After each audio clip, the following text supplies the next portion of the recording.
gmail.com. This is Erie Vaughn, and you're tuned in to Undergroundopolis. Dig it. Get back and on again, 'cause I'm just another old son of sand. I'm just another old son that's been passed like a bottle to praise my kin.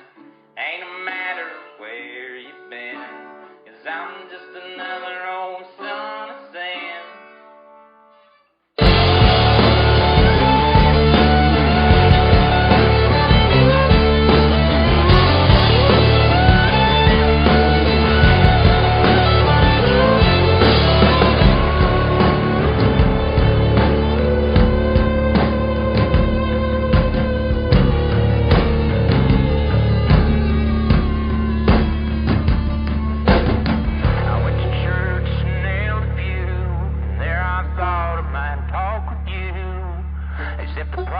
It's always been is you ain't listening, I can't swim.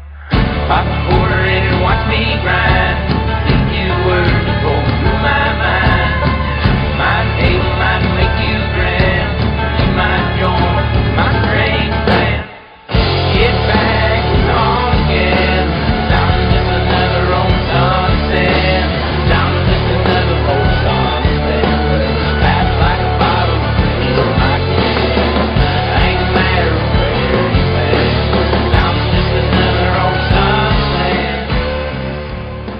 Welcome to Undergroundopolis. I've got 4 Coleman Williams, also known as 4, on as my guest, and we're just going to get right to it.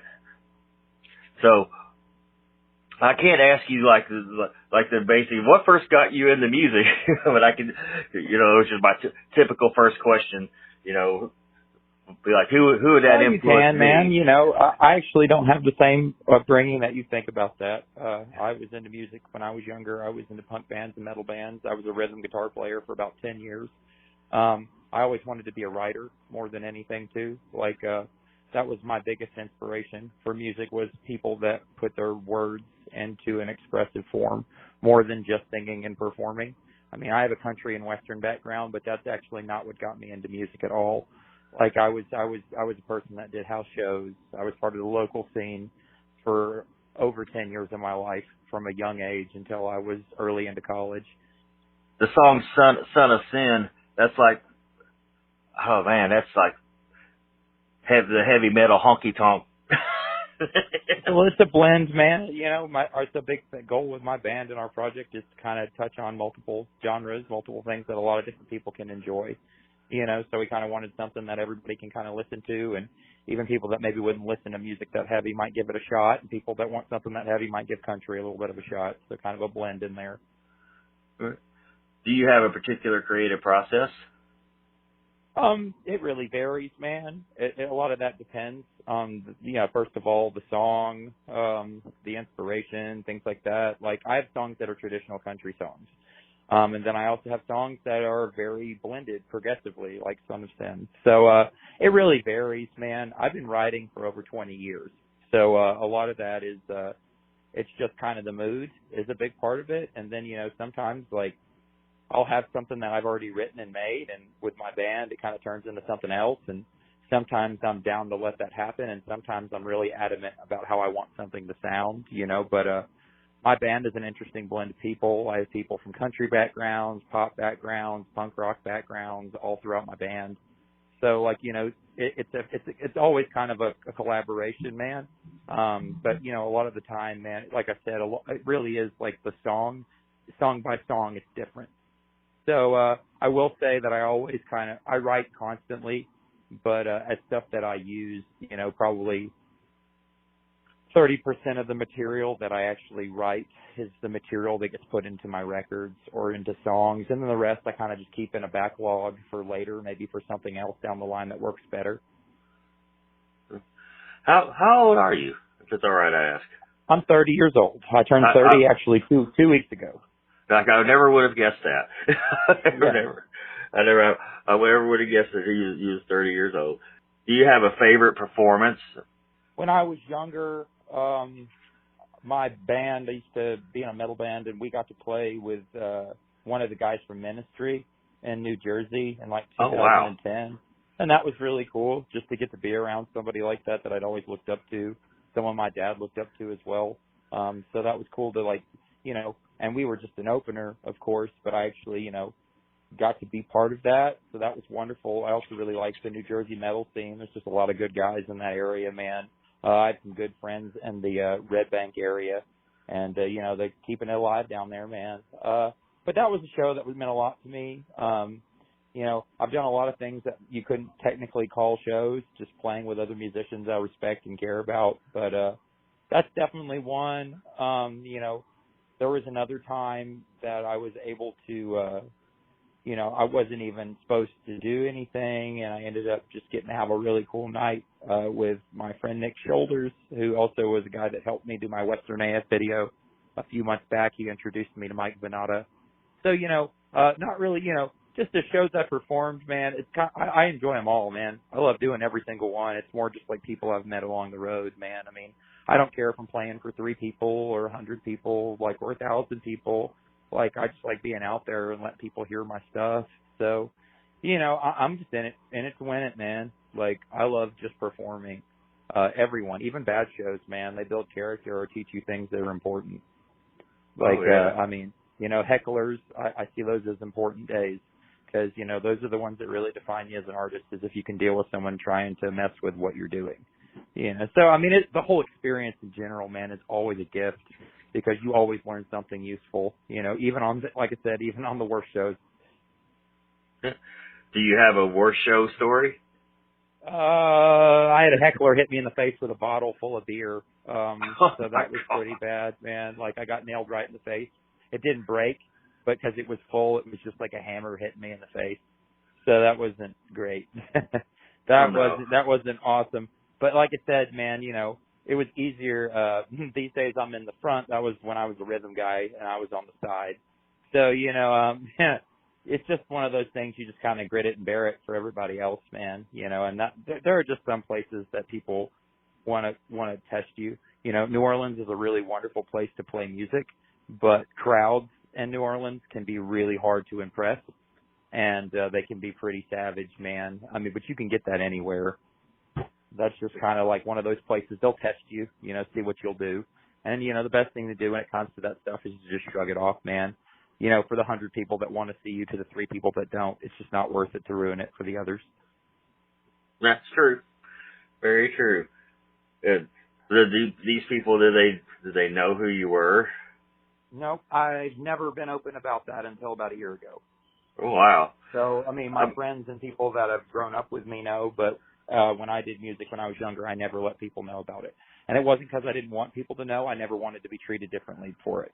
I've never done my own project, so this is different. I had to let people know because it's my project and my work, and I'm the one in charge. But when I was in other bands and did stuff, man, I never, ever was one of the people that would let everybody know that because, like I said, I just wanted to be part of it, man. I wanted to be part of the musical experience. I didn't want to be treated like I had something different because I'm not. Our family isn't. We're great people that have done hard work, that make great music, but that can ruin that experience sometimes, man, is when everybody wants to be like, well, fuck you because, you know, you're related to these people, or they think that you have something to prove, or they think that you think you're better than them. So for me, as working goes musically, that was a thing where I personally kept it in the dark because I wanted a genuine experience for my bandmates and people. And you know, like I said, man, that can lead to lots of problems. There are tons of people in the business that are related to someone. And, you know, a lot of times people can be really cool about it, but there's always that one person, man, that thinks they need to test you for it. And, you know, it's unnecessary. I didn't ask to be born. Neither did Wolfgang Van Halen. Neither did Shooter Jennings. Neither did John Carter. You know, we're all related to people that are helped found music in the past 50 years. But some people just don't see that, you know, the reason they were so great is because they're real people. You know, they're not gods, they're not deities, they're not above anyone else, man. They do great work, but that's why people understand it, is because they're real. You know, and that's what I wanted, man. I wanted the genuine McCullough. I didn't want to think that you know, there were murmurs behind something until I wanted it. Like I said, having a project now where I'm the head of it is a different game. But just being in a band and playing with people and getting to go around the country, that was never, it wouldn't have been, I know it wouldn't have been the most positive experience if I had been open about that. People, like I said, people that knew me knew that about me, but when it came to that, I just wanted to keep that separate, man. And it made things easier for me, in my opinion, to grow as an artist, to be able to hone my craft without being put under a magnifying glass. Poor Wade Jennings, Jesus Christ. People give him shit all the time, man. Oh, yeah, man. And I don't understand. He's really good, Well, yeah, dude, they do the same thing to his grandson, who's the rapper, Struggle Jennings. You got Shooter and you got Struggle, and those are great guys. They both did their own thing. When Shooter did glam rock, people treated him like he committed a sin, and he didn't do anything wrong. Black Country Records is awesome. I'm playing a show this Friday with Jamie Wyatt. He produced Jamie Wyatt's last record, Neon Cross. That's an unbelievable record, and awesome. And, Shooter is a collaborative artist. He's a great producer. He's a good person, and there's no reason to be compared to your forefather if you're doing something that's genuinely you, and that was a time when glam country rock, that was not as accepted, he wanted to do something that he thought was fun and he believed in. And like I said, man, just a lot of people that deal with what I deal with that are related to someone in this business, especially in the country and Western scene, it can be very hard to stand out on your own with your own work. It's the same reason with my song Son of Sin, man. It's not a Hank song. It's because I didn't want it to be, because it's my own music, my own influences, and something I turned into with my band and my own opinions of things to make my own sound. Because, man, if I hadn't come out already with my material and work, I'd have 1,000 people, and they still do, that want to compare me to 3 generations of other artists. And, that didn't work for my dad, and it didn't work for my grandfather, so I don't know why people would think that would work for me. That's the biggest thing with that department. And, my grandfather did the same thing. When he was younger, he wanted to be Rockin' Randall. He wanted to be a rock and roll artist. He didn't want to just be country and Western singer. And, he had to deal with that for 30 years before he was considered his own artist.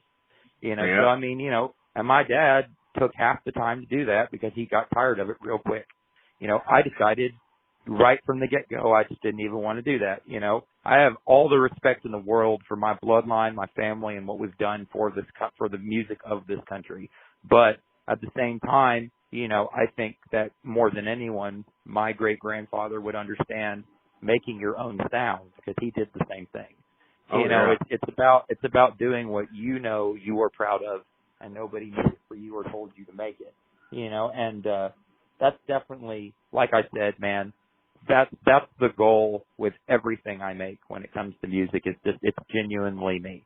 Whether it's country song, metal song, punk song, rock song, acapella song, world music song, I'm an artist. I'm never going to be called a country artist or a metal artist or a punk artist, because I don't want to be called that. I am an artist. I make music that I think is what I want to make at the time. And that's my goal, man, because, the worst thing I think you can do to an artist is define them in a genre. Because why would you do that? Because that restricts them from all these opportunities they can take themselves to grow, to do their own thing, to make something different. And a lot of things that first people hate, they end up loving. Look at what Dylan did with electrical music. People tried to call him a traitor. And now, that's a regular thing for that man still. It's just, you have to be true to what is important to what you're doing to create your sound. And if it's sounding like something that's already happened, that's awesome. But if it's not, that's also fair too.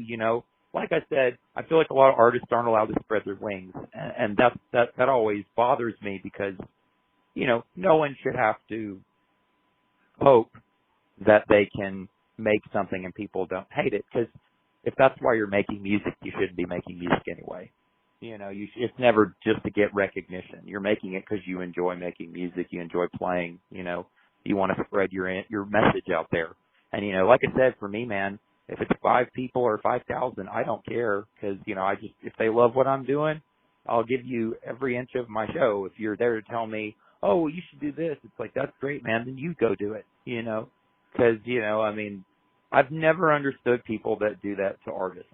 And that's always been very frustrating for me is like, why would you go somewhere to tell someone to do something? Why don't you just try to see what they're doing? And maybe, just maybe, they might teach you something you didn't even know. As music goes, man, it's a form of communication between all living beings. And sometimes the music you thought you'd hate, you might love it. It's happened to me multiple times in my career, like listening to music or going to a show, and I didn't know who the person was, and it became a band that I treasured.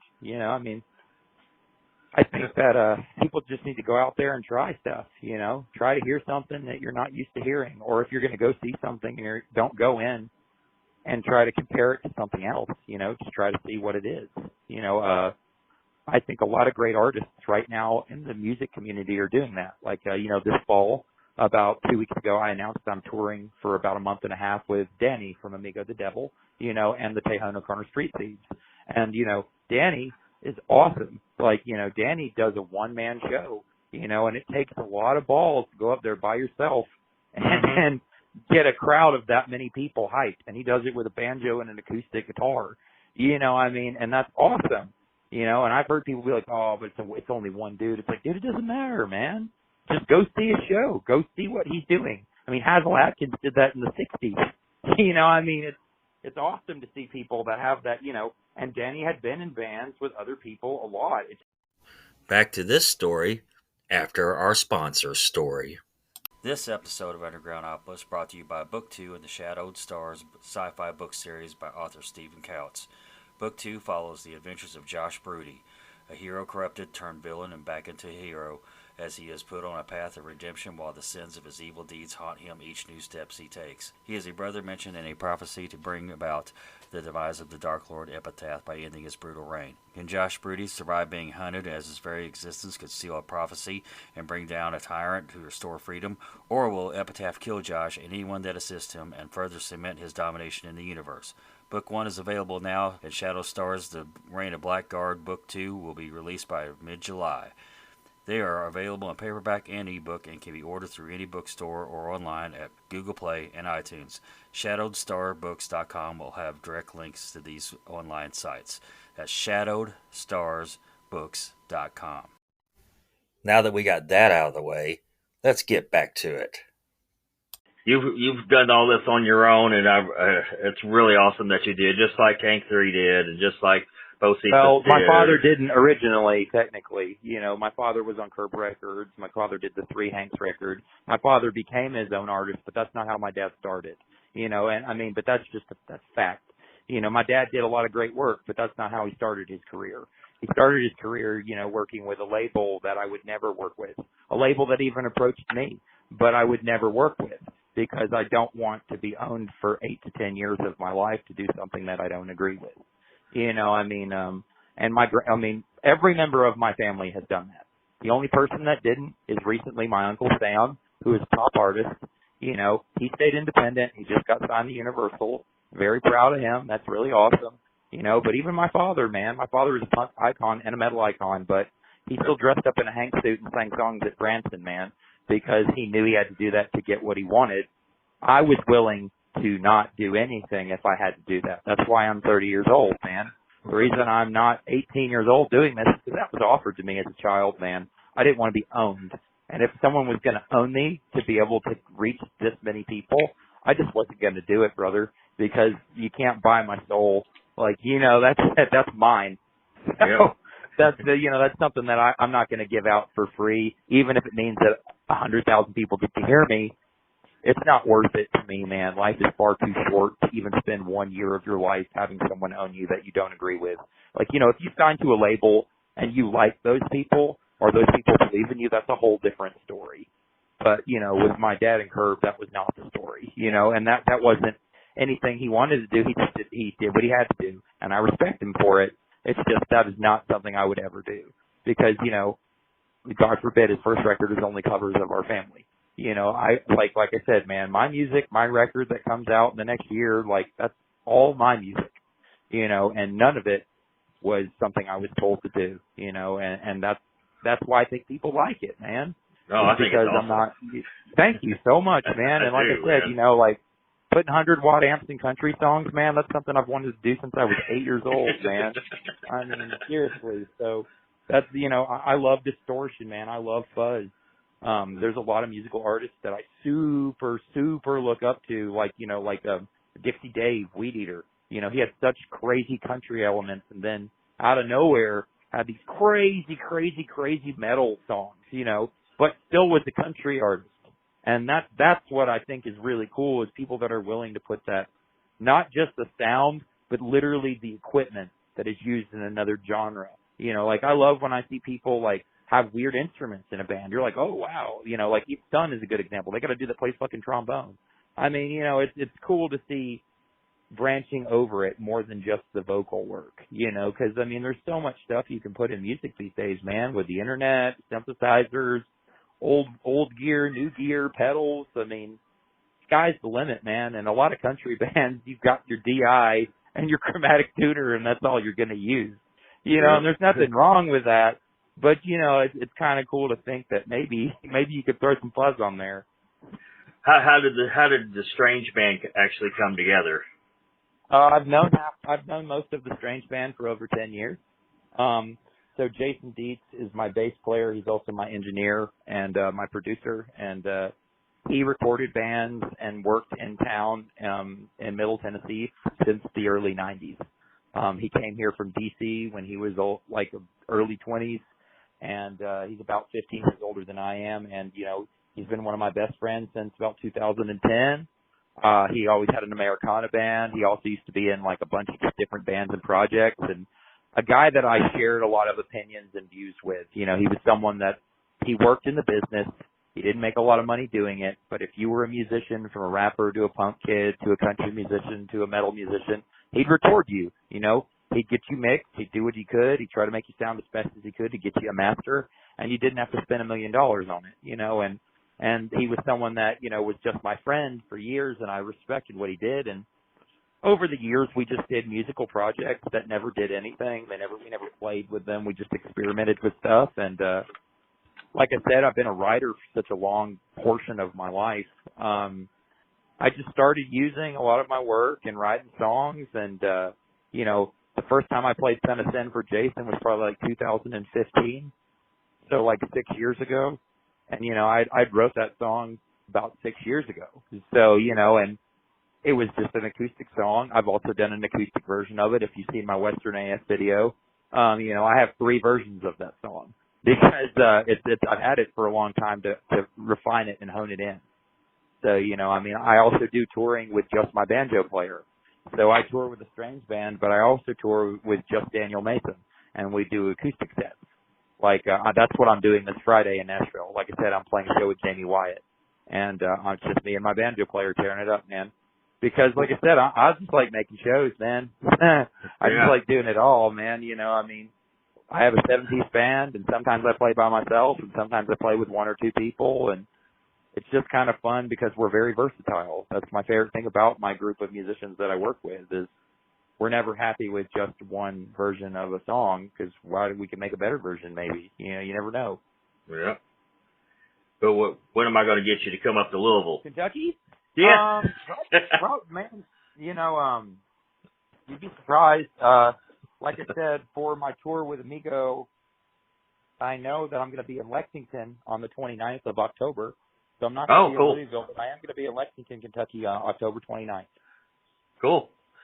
Yeah, man, like I said, that is me opening for the Tejano Corner Street Thieves and Amigos the Devil. So we will be playing from October 20th till November 18th. I will be rocking it out, man, from all over the South. We'll be in Texas, Florida, Louisiana, Georgia, North Carolina, Kentucky, Virginia, Missouri, Oklahoma, a couple of Nashville shows in there, Georgia, Little Rock, we'll be all over, buddy. Like I said, man, it's funny. He's playing in Louisville right before I jump on the tour on the 3rd of October, but then I'm playing with him in Kentucky and Lexington. I'll try to get you up here somehow. Yeah, man. I mean, like I said, Louisville's great, man. There's a couple of really cool venues in Louisville. I like Zanzibar. I like Diamond. There's cool venues there. Yep. I'm I saw surprised you Dylan do. Carlson twice Huh? at Zanzibar. Over the years, I've seen Dylan Carlson twice at Zanzibar. At 'Cause Zanzibar? yeah, I love that venue. Like, just because it's a cool, aesthetically, the blue and white tile. That's a cool, weird little building. You know, the pinball was cool. They were working the pinball angle before everybody was. You know, I definitely dig that spot, man. And Diamonds is pretty cool too. You know, nothing Yeah. crazy. I've played Diamonds. I've never even been in Zanzibar yet. Ever? No. I tell you, for somebody that lives in Louisville, I've never been to Derby. I've never, I did go to Phoenix Hill Tavern before it got torn down. I played there 3 times. Okay, Cool. That was the big place, you know, for the longest time. But, nice, man.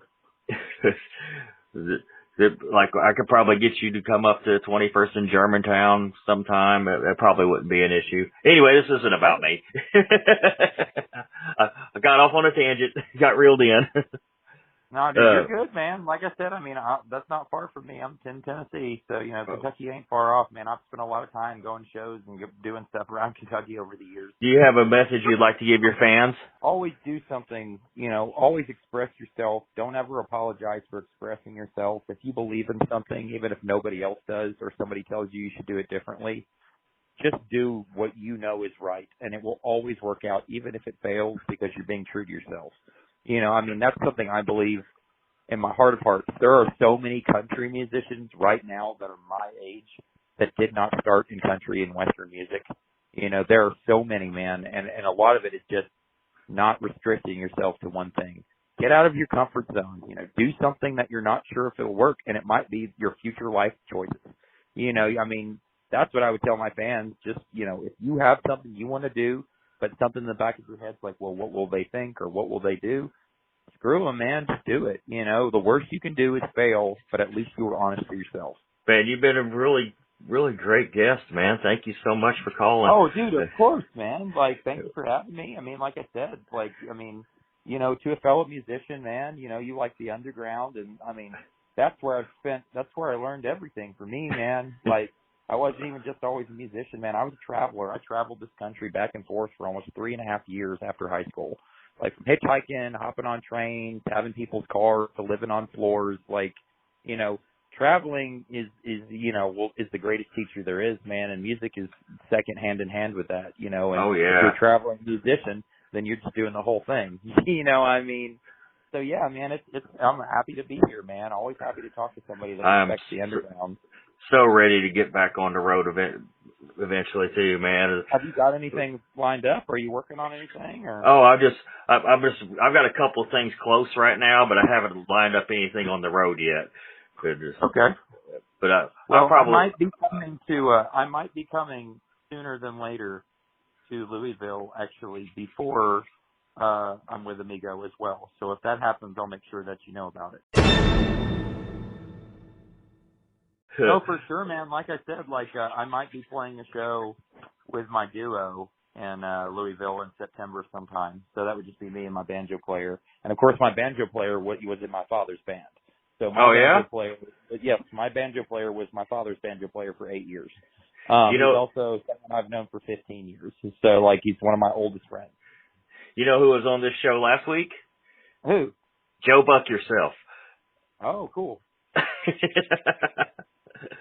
You know him, don't you? Out there, Black Eyed Vermilion. If you're a fan of Gary, you know Gary is great, man. You know, I mean, he's of course, you know, Gary Lindsay from Ask Jack. You know, Black Eyed Vermilion. His band is awesome. Oh, I talked to the guys at Whiskey Dick last night.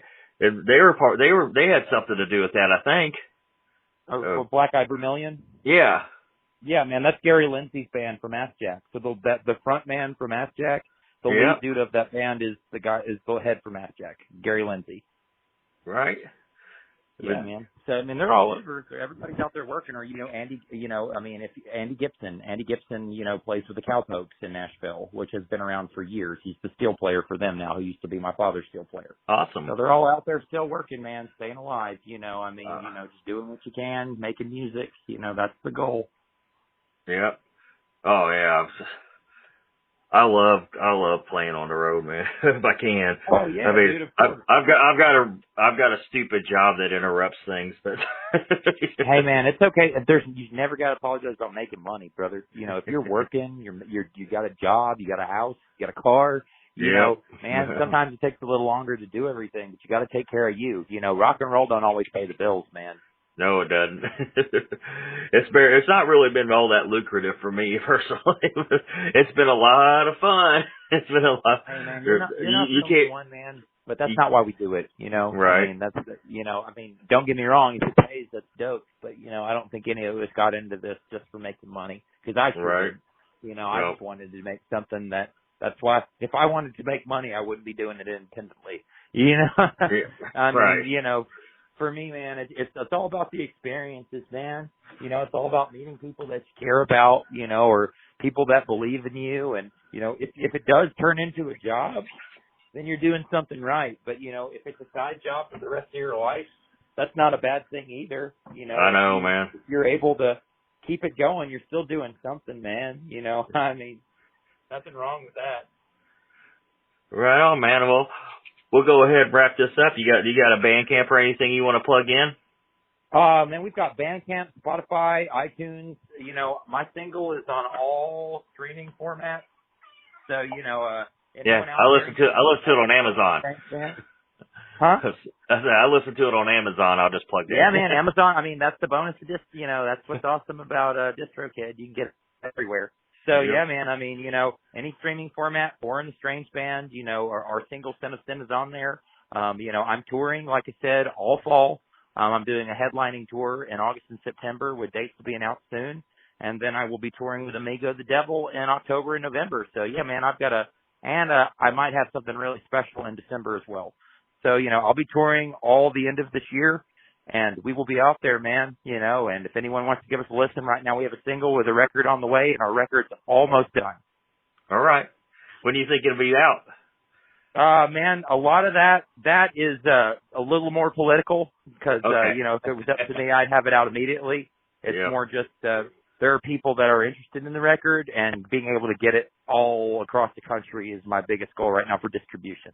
Right. So, you know, I mean, it'll hopefully be before the holiday season. If not, it will be out in the spring. All right. Hell yeah, man. And we'll set up another time when that comes out too, man. You've been great. Man, for sure. And like I said, you know, thank you for having me. Really wonderful to talk to you, brother. And like I said, don't make yourself a stranger. If I'm out in Louisville, I'll make sure to give you a holler, my friend.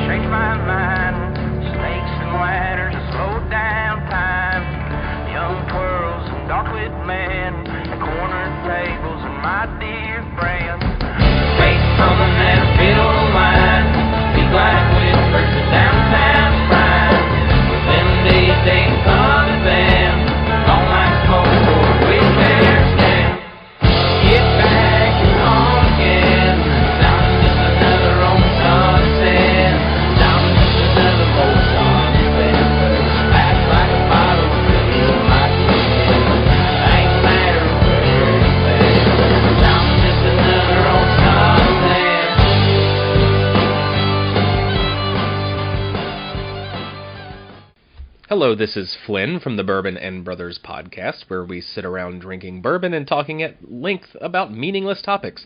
This joke comes to you from my fellow host, Andrew Hofkamp, who told it on a recent episode. What are the two sexiest animals on the farm? Brown chicken, brown cow.